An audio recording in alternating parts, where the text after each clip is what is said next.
The forest behind Blackridge Town was never meant for children. That's what everyone said. It stretched for miles beyond the last row of houses, thick with towering pine trees and tangled roots that twisted like snakes across the damp soil.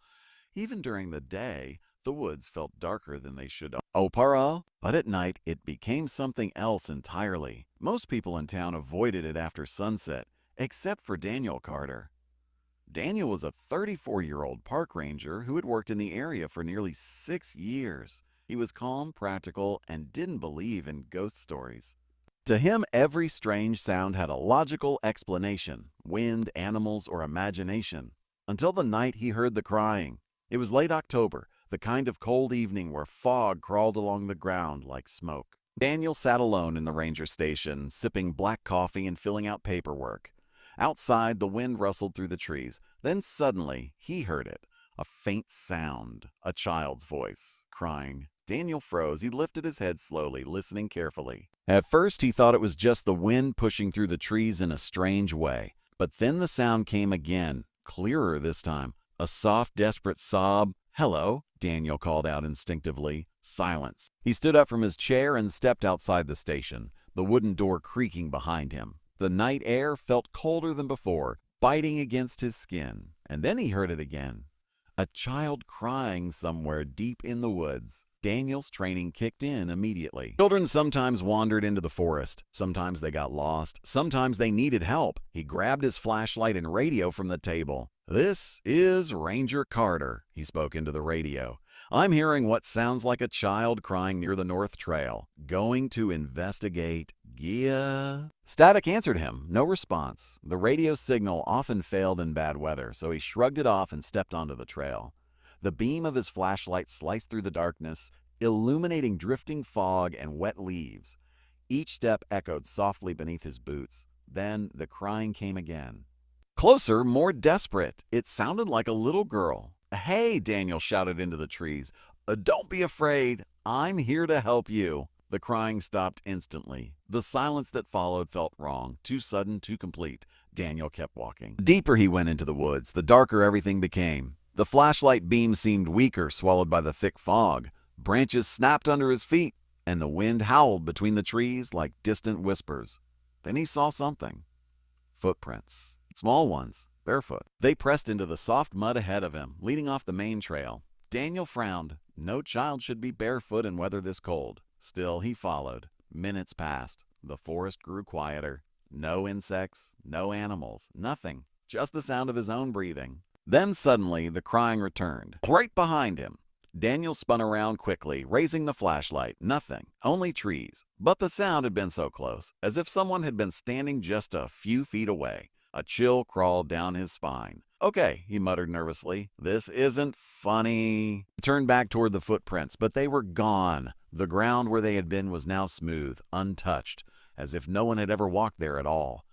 Daniel felt his heart begin to pound. That was impossible. He had seen them clearly. Then, from deeper in the woods, a new sound echoed. A whisper, soft, broken. "Help me." Daniel's breath caught in his throat. It was definitely a child's voice. Weak, frightened, he followed the sound carefully, pushing through low branches and thick bushes. The fog grew heavier, wrapping around him like a cold blanket. Finally, he reached a small clearing, and there, in the center, he saw her. A little girl. She stood completely still beneath a tall, dead tree. Her back faced him. She wore a thin white dress, dirty and torn at the edges. Her long black hair hung down, covering her face. She was barefoot and trembling. Relief flooded Daniel's chest. "Hey," he said gently, lowering his flashlight. "It's okay. You're safe now." The girl didn't move. She didn't respond. She just stood there silently. Daniel stepped closer. "Oh, what's your name?" he asked. Still no answer. The wind picked up suddenly, causing the branches above them to creak loudly. Leaves swirled through the air. Daniel noticed something strange. The girl's feet, they weren't touching the ground. They hovered slightly above the dirt. His stomach dropped. A wave of cold fear washed over him. Slowly, very slowly, the girl began to turn around. Her movements were unnatural, stiff and jerky like a broken puppet. When her face finally came into view, Daniel felt his blood run cold. Her skin was pale gray, her lips were cracked, and her eyes completely black. No pupils, no whites, just darkness. Then she smiled, a wide, unnatural grin stretching across her face, and the crying started again. But this time, it wasn't sad, it was angry. Daniel stumbled backward, his flashlight shaking violently in his hand. "What?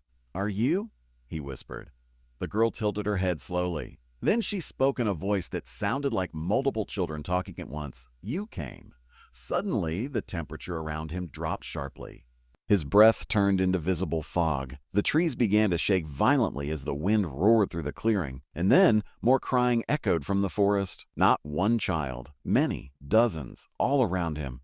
Daniel turned in panic, shining the flashlight into the darkness. Figures began to appear between the trees, small shapes, children standing silently in the shadows, their faces pale, their eyes black, their bodies motionless. The girl in front of him took one slow step forward. "You heard us," she whispered. Daniel's legs felt weak. "What do you want, Nia?" he asked desperately. The girl's smile widened. "To play." Suddenly the children rushed toward him. Their movements were fast, impossibly fast, like shadows tearing through the night. Daniel screamed and turned to run. Branches whipped against his face as he sprinted blindly through the forest. His heart pounded violently in his chest and his breath came in ragged gasps. Behind him, the sound of dozens of tiny footsteps followed, and laughter. High-pitched. Terrifying.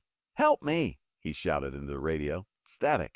Nothing else. He kept running, desperate to reach the ranger station. But the forest seemed different now. The trail had disappeared. The trees looked unfamiliar. It was as if the woods themselves were moving, rearranging, trapping him inside. Then suddenly he tripped. His foot caught on a tree root, and he slammed hard onto the ground. Pain shot through his leg as the flashlight rolled out of his hand, its beam spinning wildly across the darkness. The footsteps behind him stopped. Silence returned. Slowly, Daniel pushed himself up. His hands trembled. Then he noticed something in the flashlight beam, fresh footprints.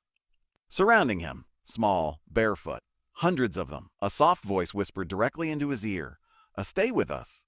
Daniel froze. His body refused to move. Cold breath brushed against the back of his neck. Then, small hands grabbed his arms, another grabbed his shoulder, another his leg. He screamed in terror as invisible forces began pulling him backward across the dirt. The last thing Daniel saw before the darkness swallowed him was the little girl standing at the edge of the trees, watching, smiling. The next morning, a search team found the ranger station empty. Daniel Carter was gone. His radio lay on the floor, still crackling with static. The front door stood wide open, and leading from the doorway into the forest were hundreds of small, barefoot footprints, but none of them came back. Even today, people in Blackridge Town tell stories about the woods. They say that on cold nights when the fog rolls in and the wind dies down, you can still hear it. A child crying somewhere deep in the forest, calling for help, waiting for someone new to follow the sound.